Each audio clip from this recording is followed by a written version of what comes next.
Our top focus, because one of India's most wanted, Hafiz Abdul Rahman Makki, the brother-in-law of 26/11 attacks mastermind Hafiz Saeed and the deputy chief of the banned Jamaat-ud-Dawa (JUD), is dead. According to JUD officials, Makki, who had been battling various health issues, including high diabetes, passed away at a private hospital in Lahore, where he was undergoing treatment. Makki had been maintaining a low profile since his 6-month imprisonment in 2020 for terror financing handed down by an anti-terrorism court in Pakistan. But Makki was involved in providing financing for the 26/11 Mumbai terror attacks, which left 166 people killed. Apart from the Mumbai terror attack, Makki was also a wanted terrorist in India by the security agencies for his involvement in the Red Fort attack, where 6 Lashkar-e-Taiba terrorists had stormed the Red Fort on the 22nd of December 2000 and had opened fire on the security forces that was guarding the fort. In 2018, 18 years later, Makki's terror organization, Lashkar-e-Taiba, was also involved in the killing of senior journalist and editor-in-chief of the Rising Kashmir newspaper, Shujat Bukhari, and his 2 security guards. In 2023, just last year, the United Nations, UNSC, designated Makki as a global terrorist, imposing sanctions that included an asset freeze, travel ban, and an arms embargo as well. Joining us on the broadcast is Major General V.K. Datta, defense and geopolitical expert. A very warm welcome to you, General. General, take a look at this. I've got another list of all those that are wanted in India but were killed abroad. Now, we'll try and put those names out as well, but what does the significance of this development mean for, of course, our fight against terrorism, our fight against everybody that has been designated as a global terrorist, and of course, needless to say, India-Pakistan ties? Absolutely, you're very correct. India has been reiterating again and again that India will not tolerate terrorism, and there's zero tolerance. And India is the one which ensured that in the United Nations, this issue is raised at the highest level and understood by the group of nations, that terrorism is not acceptable in any form, in any part of the world, be it India or any other country. Now, as far as Hafiz Saeed is concerned, and Abdul Makki, who's died now, as said by a cardiac arrest or was suffering from diabetes, India has been wanting an extradition of all these wanted terrorists from Pakistan. We have given them dossier after dossier, but Pakistan never accepted or conceded to our demands. However, you are aware that lately number of these people who were in Pakistan or various other parts of the world, they have been knocked out one by one by the unknown gunmen. So we do not know who these unknown gunmen are, but all said and done, India has been telling Pakistan that if you want good relations with India, terrorism and talks cannot go on together. If you want to live like a good neighbor, you must show your intent and work as a neighborly, as a good neighbor in our neighborhood. But Pakistan has not resisted from doing so. And the main reason is that if Pakistan army finds that India and Pakistan are going to become friendly politically and people to people, the Pakistan army loses its relevance. The Pakistan army is staying in power because of the threat. They tell the public that India is going to attack. So that is the basic line, that is the Pakistan army which has been instigating. I'll tell the you what, ISI General. Pakistan. I'm going to ask you another question. This is a multi-pronged question. Okay, now the first aspect is that Makki was reportedly maintaining quite the low profile. What does this essentially tell us about how Pakistan's state apparatus deals with these kind of situations, about global terrorists on their own soil? I mean, Makki died by a cardiac arrest. Of course, we were trying to extradite him as well. But there are many who are still alive. And what does this tell us about Pakistan's own state apparatus in helping these people, not helping these people? Mind you, he was convicted for 6 months imprisonment. He maintained a low profile. And, well, that's about it. See, the thing is that once this guy was declared a global terrorist by the United Nations Security Council, Pakistan had no option but to show that they had taken some action. And they did it preempting the 2023, the resolution by the United Nations Security Council declaring Makki as the global terrorist. Now, just handing him over a 6-month term, and that also we know that he must be living in a good place, maybe a house arrest or whatever it may be. Even Hafiz Saeed has been staying in a house arrest. It is just a mockery of the judicial system in Pakistan. It is the state of Pakistan which has propagated and supported these people to carry out operations against India. These are the people which are supported by the Pakistan Army and the ISI. Everybody in Pakistan knows that they are given a lot of respectful titles. People say, "Arey Sahab, wo Hafiz Saeed Sahab," and many people in India also call him Hafiz Saeed Sahab. So the thing is that Pakistan state, Pakistan Army, Pakistan ISI is deeply involved. Even Osama bin Laden was staying in Pakistan, and they kept on telling America and the Americans that there's nobody here. So therefore, Pakistan lives in deniability. They are harboring these people. They are making a fool of the international community. But how long will they make a fool of anybody? They were put on the grey list of the FATF. They are still not out of the that loop of poverty in Pakistan. These guys are going around with a begging bowl all over the world, and still they have the audacity of supporting terrorism and terrorists at international level, and particularly against India. Now their own in-house grown terrorists are now attacking them.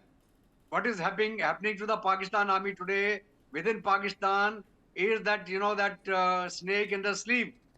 The TTP is attacking them, the Baluch Liberation Army is attacking them, and many other people who are disgruntled with the Pak Army and the system are now against the Pakistan Army. It is a high time that the Pakistan Army learns the lesson. Absolutely, General. Yeah. You've hit the nail on the head, General. We're going to leave it there, General, because you've made those very crucial points. And considering that the recent designation of Makki as a global terrorist, him being neutralized, this broader fight against terrorism where India has been that key player in shaping that narrative, not just between India and Pakistan, but for the entire global south. This comes as a very significant development and at a very happy time as well. We'll continue to bring you all the latest details. General V.K. Datta, defense and geopolitical expert, many thanks for joining with us here on The Broadcaster. Always a pleasure to have you with us. Meanwhile, story that is in extension to the one that we just covered. Now, security forces have also launched a massive cordon and search operation in North Kashmir's Hivan area. This is in the Baramulla district, and the operation was launched after receiving credible intelligence based on inputs about the presence of some terrorists in the area. Now, the area is being continuously monitored. Some of those deferred visuals are on your screens as well, with drone surveillance that is being used, and all the entry and exit points have completely been sealed by a special operation group of Jammu and Kashmir Police, 53 CRPF, and Indian Army's 46 RR Rashtra Rifles.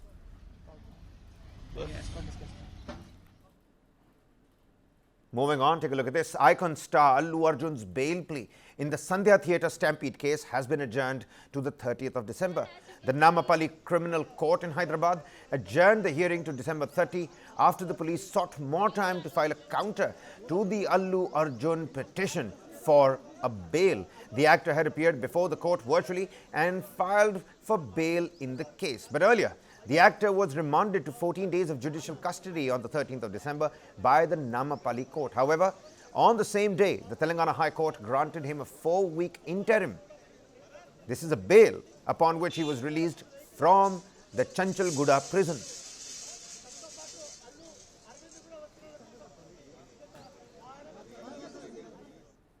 Big developments coming in from the world of sport, and of course the test match being played out in Melbourne. The International Cricket Council ICC and the match referee Andy Pycroft might have announced his verdict on the Virat Kohli Sam Constas incident on day 1 of the 4th test in Melbourne, but Australia media isn't really interested. Kohli and Constas had a heated clash, if we all remember, in the middle in the Indian star King Kohli seemingly deliberately pushing the Aussie opener with his shoulder. It was more like a shoulder bump. The incident prompted plenty of backlash, vilified by the media in Australia, both on the field and off it, with several cricketers and former cricketers sharing their views on the topic. However, it seemed like the topic would be over after the match referee announced his verdict, but the Australian media isn't really happy seeing the India star get only a 20% fine on the match fee and 1 demerit point. There have been calls for Virat Kohli to be handed at least 1 match suspension, and these calls are intensifying after the incident went viral on social media. But the match referee felt that 1 demerit point and a fine was a strong enough punishment. Australian media, however, has crossed a line in calling Kohli a clown and insulting him in Friday morning's papers. The West Australian humiliated the former Indian captain by using the headline, "Clown Kohli." Kohli was also called a sook, a crybaby or coward, for his very act.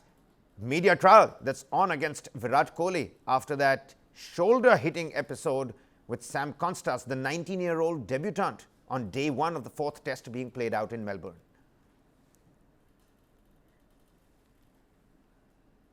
Shifting our focus to the biggest global news that we're tracking at the moment, and shifting our focus to South Korea, which is at the center of this political storm for the last 2.5 months. In a dramatic turn of events, the country's parliament has impeached acting president as well. That's right, acting president Han Duck-soon was impeached by the parliament just 12 days after suspending President Yoon Suk-yeol over his controversial martial law declaration. This decision has pushed one of Asia's most celebrated democracies into uncharted political and constitutional territory. Han, who assumed the role of acting president after Yoon Suk-yeol's impeachment on 14th of December, addressed the nation with a heavy heart, saying he respected the parliament's decision, adding that he would step back from his duties to avoid further chaos. The Constitutional Court will now review the impeachment motion, leaving the nation waiting for its decision. Mind you, the same is happening for Yoon Suk-yeol as well. Now, with Han's removal, Finance Minister Choi Sang-mok has been sworn in as the new acting president of South Korea. He faces the daunting task of leading a fractured government and addressing economic uncertainties. His first steps include consulting with military and foreign policy officials to stabilize the nation. Now, the impeachment vote itself was nothing short of explosive. It passed with 192 votes out of 300, driven by opposition lawmakers accusing Han Duck-soon of acting for insurrection. The ruling People Power Party, however, rejected the vote, calling it tyrannical and invalid. Now, Parliament session saw chaotic scenes as party members protested, chanting slogans and attempting to disrupt the parliamentary proceedings. The nation's political crisis stems from President Yoon Suk-yeol's shocking late-night declaration of martial law that happened on the 3rd of December, citing the need to root out anti-state forces in his televised address. But the move was swiftly condemned, and within hours, lawmakers overturned Yoon Suk-yeol's order. Since then, public sentiment has overwhelmingly supported his removal, with opinion polls showing widespread disapproval of his actions. Yoon Suk-yeol now awaits the Constitutional Court's decision on his impeachment, just like Han Duck-soo. If upheld, he will be permanently removed from office, triggering a presidential election within the next 60 days. The court has begun its review, holding its first hearing today. It has 180 days only to decide, but the political and economic stakes couldn't be higher. He will attend the impeachment trial by himself and speak. We reviewed each regulation, but the court's attempts to send documents to Yoon cannot be considered as legal. More people are joining Yoon's legal team, and many people are applying, so the team will be finalized soon. Meanwhile, a Pakistani cargo ship secretly loaded with approximately 250 kilograms of RDX, that's right, 250 kg of RDX, and more than 100 AK-47 and ammunition reached Bangladesh. The cargo ship MBAI Bakhera, starting from Karachi port, reached Chandpur Chattogram dock. In an unexpected turn of events, instead of docking the ship at Dhaka dock, the ship docked in Chandpur port. According to intel from Indian intelligence, The ship has 720 tons of cattle food and vegetable cargo. But in disguise of it, the RDX, 250 kgs of it, and arms and ammunition for AK-47 rifles, already ported in a safe house in Chattogram port. Another worry and concern for India under the Muhammad Yunus dispensation, and of course ties between Bangladesh and Pakistan, seemingly a concern for India's foreign diplomacy and strategic security. Well, time for us to slip into a quick commercial breather here, but stunning visuals coming in from the upper reaches of Jammu and Kashmir. Stick around. Welcome back. Armed men from the hills launched gun and bomb attacks in two villages in Manipur's Imphal East district, creating panic amongst the locals. No injuries have been reported in the attacks in Sanasabi and the Thamna Pokpi villages. Security forces retaliated, resulting in a fierce exchange of fire and in these two villages particularly. According to officials, armed men from the hilltops started firing indiscriminately and hurling bombs around 10:45 a.m. in Sanasabi village and the adjacent areas, forcing security personnel to retaliate.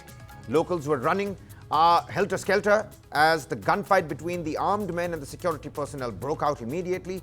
Armed men also launched attacks in Thamna Pokpi village in the district around 11:30 a.m., creating more panic amongst the residents over there.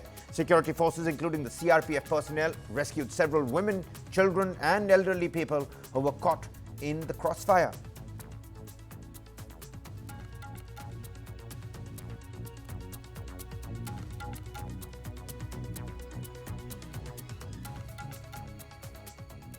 Meanwhile, shifting our focus to developments coming in from West Asia, where Syria's new authorities, the new rulers, the HTS de facto leadership, have launched a crackdown in Tartus after 14 policemen were killed, marking the deadliest challenge yet to the Sunni Islamist-led government. Syria's new authorities on Thursday launched a security crackdown in Tartus, where 14 policemen were killed, according to state media. The report said authorities have vowed to pursue remnants of the ousted President Bashar al-Assad's militias accused of the attack. Tartus is home to many members of Assad's Alawite sect. The attack on the police has marked the deadliest challenge yet to the Sunni Islamist-led authorities, led by Hayat Tahrir al-Sham, or HTS, which swept Assad from power on December 8. Reflecting tensions with a sectarian edge, protests also erupted in several cities on Wednesday, seen in a video verified by Reuters, after an undated video showing the burning of an Alawite shrine in Aleppo emerged on social media. Members of the Alawite minority, an offshoot of Shiite Islam, wielded huge sway during decades of Assad's iron-fisted rule. Residents in Al-Warud, a predominantly Alawite and impoverished neighborhood northwest of Damascus, expressed concern following the security crackdown. Community leader Ali Darer told Reuters the new authorities' recent behavior doesn't reflect its repeated promises to protect minority religious groups. He cited multiple accounts of people being beaten at a checkpoint, but he blamed a third party of trying to incite discord. He urged his people to remain committed to peace and work to overcome this transitional phase. Dissent has also surfaced in the city of Homs, north of Damascus. Footage posted on social media on Wednesday from Homs showed a crowd of people scattering as gunfire was heard. Reuters has verified the location. It was not clear who was opening fire. State media reported police imposed an overnight curfew on Wednesday night. The Syrian Information Ministry declared a ban on what it described as the circulation or publication of any media content or news with a sectarian tone aimed at spreading division. Assad's longtime Shiite regional ally Iran on Thursday rejected accusations that Tehran was interfering in Syria. It follows a warning by the new Syrian foreign minister for the Islamic Republic not to spread chaos in his country. And before we wrap this news wheel up, like we promised, after an extended dry spell, Kashmir has been graced with its first significant snowfall of the season, covering areas in the South Kashmir in a pristine white blanket. The snowfall has brought much needed relief to the farmers, rejuvenated the tourism industry, and uplifted the spirits of the local population. Whilst the Srinagar-Jammu National Highway face temporary closures due to snow accumulation. Clearing operations have been mobilized, they're underway, and flight schedules are being monitored closely. The Met Department has predicted more snow in the coming days, sparking hope for a strong winter season.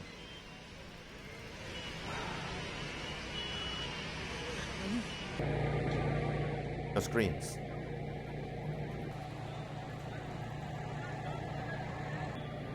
A white, pristine blanket covering Srinagar. Visuals from Baramulla.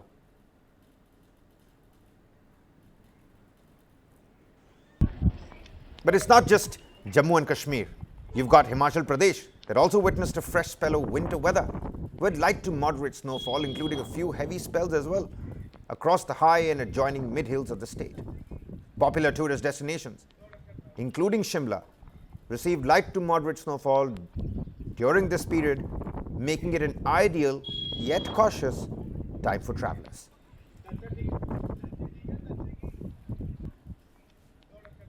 यहाँ पे कई लोग बहुत खुश हैं क्योंकि बहुत time से यहाँ पे मतलब जैसे विंटर का आगाज हो रहा है तो सर्दी बहुत ज्यादा थी तो बर्फबारी कई का नामो निशान नहीं था, बट इस बार हमें बर्फबारी देर से ही मिली तो ये एक अच्छी खबर है हमारे लिए। तो मौसमी सरमा की शान जो है बढ़ जाती है बर्फबारी से। रब्बुल आलमीन का शुक्रिया हम अदा करना चाहते हैं क्योंकि हम इस हवाले से मुतमन्नी थे कि कब जो है बर्फबारी का आगाज हो जाएगा, क्योंकि रवा साल बहुत सारे मुश्किलातों का सामना रहा। ये अल्लाह ताला का बहुत शुक्रगुजार हम अल्लाह ताला से जिसने हमें आज ये पहली बार रहमत बारान बर्फबारी हो रही है। इसमें सबको राहत है, खेती बाड़ी भी के लिए मुफीद है, सब के लिए मुफीद है। बिल्कुल टेम्परेचर कम होगा इससे। बहुत शुक्रगुजार। ये तो अल्हम्दुलिल्लाह अल्लाह का शुक्र है इस वक्त कि आज बर्फबारी हो रही है, तो यहाँ से हेल्थ इश्यूज भी हो रहे थे मतलब खुशकसारी की वजह से, तो अल्लाह का शुक्र है। Ideal yet cautious. Those are the words to stand by. If you're planning a trip to the upper reaches of Jammu and Kashmir or Himachal, well, do keep checking the local advisories as well. That's all the time we have for you. We're going to slip into a quick commercial breather here. Top developments continue on the other side. Keep watching News9.